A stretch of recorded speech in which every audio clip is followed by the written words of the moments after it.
Selanjutnya saya akan jelaskan sistem dan prosedur yang terkait dengan sistem akuntansi persediaan. Nah, ini saya akan menjelaskan deskripsi persediaan. Yang pertama, dalam dalam perusahaan manufaktur, persediaan terdiri dari persediaan produk, jadi persediaan produk dalam proses, persediaan bahan baku, lalu persediaan penolong, dan persediaan pelengkap bahan pabrik, serta persediaan suku cadang. Lalu yang kedua, dalam perusahaan dagang, persediaan hanya terdiri dari satu jenis, yaitu persediaan barang dagang yang merupakan dagang yang dibeli untuk dijual kembali. Lalu yang ketiga, transaksi yang mengubah persediaan produk jadi. Lalu persediaan bahan baku, persediaan bahan penolong, persediaan perlengkapan pabrik, dan persediaan suku cadang terkait dengan transaksi intern perusahaan dan pihak luar perusahaan atau penjualan dan pembelian. Sedangkan transaksi yang mengubah persediaan produk dalam proses seluruhnya berupa transaksi intern perusahaan.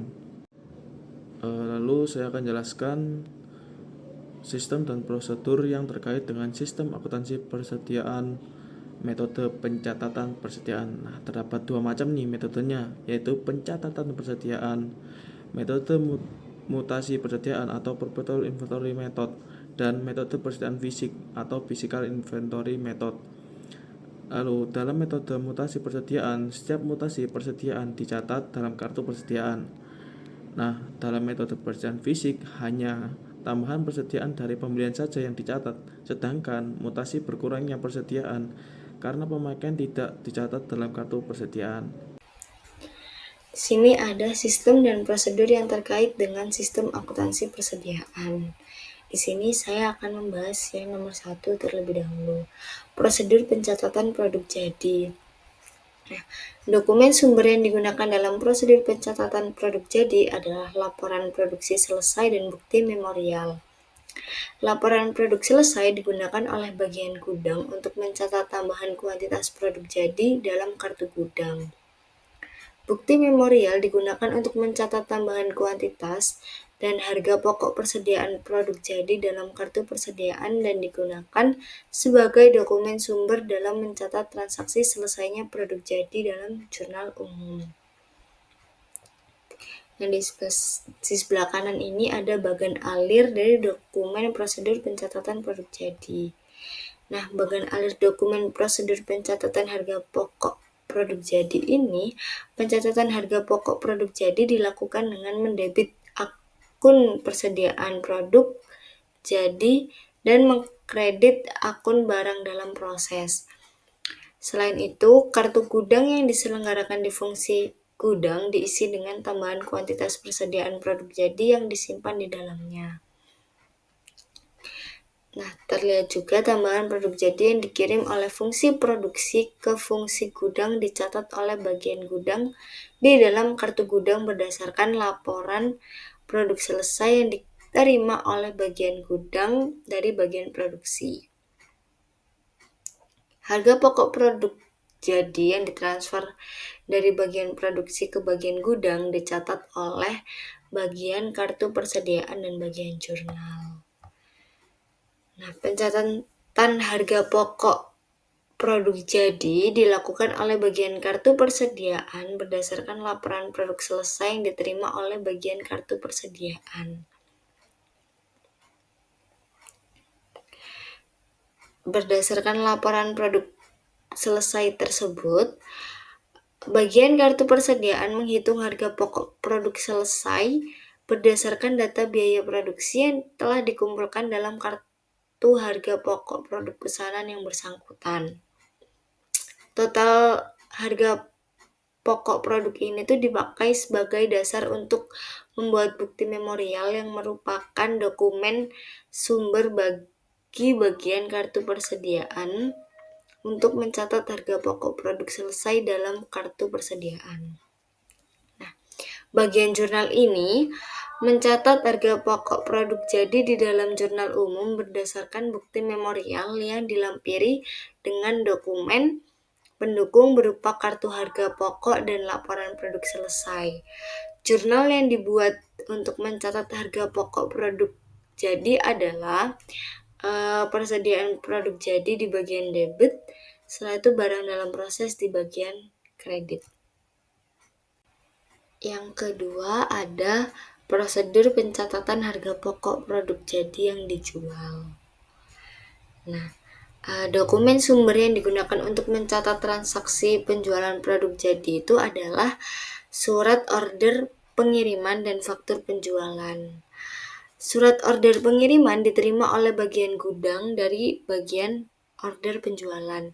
Setelah bagian gudang mengisi surat order pengiriman tersebut dengan kuantitas produk jadi yang diserahkan kepada bagian pengiriman, atas dasar surat order pengiriman tersebut, bagian gudang mencatat kuantitas yang diserahkan ke bagian pengiriman dalam kartu gudang. Harga pokok produk jadi yang dijual dicatat oleh bagian kartu persediaan dalam kartu persediaan atas dasar tembusan faktur yang diterima oleh bagian tersebut dari bagian penagihan. Nah, di sini juga ada bagan alir dari dokumen prosedur pencatatan harga pokok produk jadi yang dijual. Nah, prosedur pencatatan harga pokok produk jadi yang dijual itu merupakan prosedurnya itu merupakan nukilan salah satu prosedur yang membentuk sistem penjualan kredit. Nah, setelah itu bagian kartu persediaan itu secara periodik membuat rekapitulasi harga pokok produk yang dijual selama periode tertentu berdasarkan data yang direkam dalam kartu persediaan. Total harga pokok produk yang dijual selama periode tertentu yang dicantumkan dalam rekapitulasi beban pokok penjualan dan dipakai oleh bagian kartu persediaan untuk membuat bukti memorial. Berdasarkan bukti memorial yang dilampiri dengan rekapitulasi beban pokok penjualan itu, bagian jurnal mencatat harga pokok produk yang dijual ke dalam jurnal umum itu dengan jurnal beban pokok penjualan di bagian debit dan persediaan produk jadi di bagian kredit. Kemudian ada prosedur pencatatan harga pokok produk jadi yang diterima kembali dari pembeli. Nah, dokumen yang digunakan dalam prosedur pencatatan harga pokok produk jadi yang dikembalikan oleh pembeli adalah laporan penerimaan barang dan memo kredit. Bagian jurnal mencatat harga pokok produk jadi yang diterima dari pembeli di dalam jurnal retur penjualan berdasarkan memo kredit yang dilampiri dengan dokumen pendukung berupa laporan penerimaan barang. Jurnal yang dibuat untuk mencatat harga pokok produk jadi yang diterima dari pembeli adalah persediaan produk jadi pada beban pokok penjualan. Kemudian ada prosedur pencatatan harga pokok persediaan produk dalam proses. Dokumen yang digunakan dalam proses pencatatan persediaan produk dalam proses adalah bukti memorial. Bukti memorial yang pertama digunakan oleh bagian jurnal untuk mencatat pembebanan biaya overhead pabrik kepada produk dalam proses yang dalam jurnal umum ditulis barang dalam proses biaya overhead pabrik pada biaya overhead pabrik yang dibebankan. Kemudian bukti memorial yang kedua digunakan bagian jurnal untuk mencatat HPP produk dalam proses pada akhir periode akuntansi yang ditulis dalam jurnal umum persediaan produk dalam proses pada barang dalam proses. Prosedur yang terkait dengan sistem akuntansi persediaan yaitu prosedur pencatatan harga pokok persediaan yang dibeli. Dokumen sumber yang digunakan dalam pencatatan harga pokok persediaan yang dibeli adalah laporan penerimaan barang dan bukti kas keluar. Bagian pembelian, laporan penerimaan barang yang diterima dari bagian penerimaan dan faktur dari pemasok yang diterima dari pemasok melalui bagian pembelian. Oleh bagian utang, bukti kas keluar dicatat di kas keluar dengan jurnal persediaan debit. Bukti kas keluar yang akan dibayar debit. Hal ini dapat dilihat pada flowchart.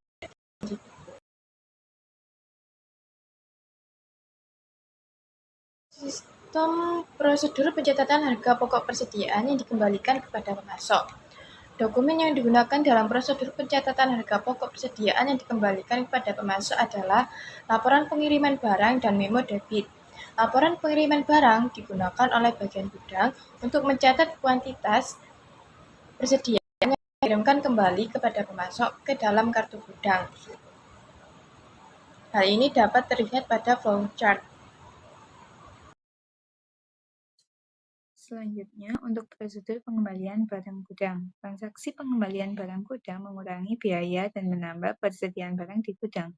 Jurnal yang dibuat untuk mencatat transaksi tersebut dalam jurnal umum adalah persediaan bahan baku, persediaan bahan penolong, persediaan bahan habis pakai pabrik, persediaan suku cadang pada barang dalam proses bahan baku, biaya overhead pabrik sesungguhnya, beban administrasi dan umum, beban pemasaran. Dokumen yang digunakan dalam prosedur pengembalian barang gudang adalah bukti pengembalian barang gudang. Selanjutnya, sistem penghitungan fisik. Sistem penghitungan fisik persediaan digunakan oleh perusahaan untuk menghitung secara fisik persediaan yang disimpan di gudang, yang hasilnya digunakan untuk meminta pertanggungjawaban bagian gudang mengenai pelaksanaan, fungsi penyimpanan, dan pertanggungjawaban bagian kartu persediaan mengenai keandalan catatan persediaan yang diselenggarakannya, serta untuk melakukan penyesuaian terhadap catatan persediaan di bagian kartu persediaan. Dokumen yang digunakan yaitu 1. Kartu penghitungan fisik, 2. Daftar hasil perhitungan fisik, dan 3. Bukti memorial. Sedangkan catatan akuntansi yang digunakan yaitu 1. Kartu persediaan, 2. Kartu gudang, dan 3. Jurnal umum. Nah, panitia perhitungan fisik persediaan yang pertama ada pemegang kartu perhitungan fisik, kedua ada penghitung, dan ketiga ada pengecek. Sedangkan fungsi terkait dalam sistem penghitungan fisik persediaan, yang pertama ada panitia penghitungan fisik persediaan, kedua fungsi akuntansi, dan ketiga fungsi gudang. Selanjutnya di sini terdapat contoh bagan alir dari prosedur penghitungan fisik persediaan yang melibatkan dua peran utama, yaitu pemegang kartu penghitung fisik atau KPF dan penghitung atau counter. Saya akan mulai menjelaskan pada bagian KPF terlebih dahulu. Yang pertama yaitu dimulai dari pemegang KPF. Selanjutnya KPF dibagikan kepada petugas yang akan melakukan perhitungan persediaan. Selanjutnya sebelum digunakan, dua bagian dari KPF dibandingkan untuk memastikan kesesuaian data. Selanjutnya, jika cocok, KPF di bagian 2 dicatat dalam DHPF atau Daftar Hasil Penghitungan Fisik, dilanjutkan ke proses kompilasi. Namun, jika tidak cocok, dilakukan penghitungan ulang. Selanjutnya pada bagian penghitung atau counter dimulai dari menerima kartu penghitung fisik atau KPF untuk item yang akan dihitung. Selanjutnya melakukan penghitungan fisik persediaan seperti fisik barang dihitung secara langsung. Selanjutnya data hasil penghitungan ditulis di bagian 3 kemudian disobek. Dan yang terakhir memisahkan KPF di bagian 3 dan menggantung bagian 1 dan 2. KPF bagian 3 dikumpulkan, sedangkan KPF bagian 1 dan 2 digantung di tempat penyimpanan barang sebagai tanda bahwa barang tersebut sudah dihitung. Selanjutnya di sini ada bagan alir lanjutan dari bagan alir sebelumnya, yaitu sistem penghitungan fisik persediaan, khususnya proses setelah penghitungan fisik pertama dilakukan. Bagan ini mencakup aktivitas dari pengecekan ulang, pencatatan harga pokok, hingga pencatatan akuntansi. Saya akan menjelaskan mengenai bagian pengecekan atau checker terlebih dahulu. KPF bagian 1 dan 2 diterima kembali, selanjutnya melakukan perhitungan fisik kedua untuk memastikan keakuratan jumlah yang dihitung sebelumnya. Selanjutnya mengisi hasil hitung kedua ke KPF bagian 2. Dan yang terakhir, setelah selesai, KPF bagian 1 dan 2 digantungkan kembali sebagai tanda bahwa barang sudah dihitung 2 kali. Selanjutnya, bagan pada bagian kartu persediaan. Yang pertama, menerima DHPF atau Daftar Hasil Penghitungan Fisik. Selanjutnya, menghitung harga pokok per unit dan menghitung harga pokok total. Dilanjut mengacu pada proses penentuan harga pokok atau pricing procedure. Selanjutnya, meminta otorisasi atas DHPF dari pihak berwenang. Dan yang terakhir, setelah disetujui bagian ini, membuat bukti memorial untuk pencatatan jurnal. Selanjutnya, pada bagian alir bagian jurnal, yaitu menerima bukti memorial yang menjadi dasar pencatatan dalam jurnal umum. Yang terakhir, pada bagian gudang, pertama, menerima DHPF dan bukti memorial. Selanjutnya, mencatat hasil ke dalam kartu gudang dan kartu persediaan. Serta prosedur penyesuaian dilakukan jika terdapat selisih. Dan yang terakhir, proses berakhir jika semua pencatatan dan penyesuaian sesuai dan selesai dilakukan.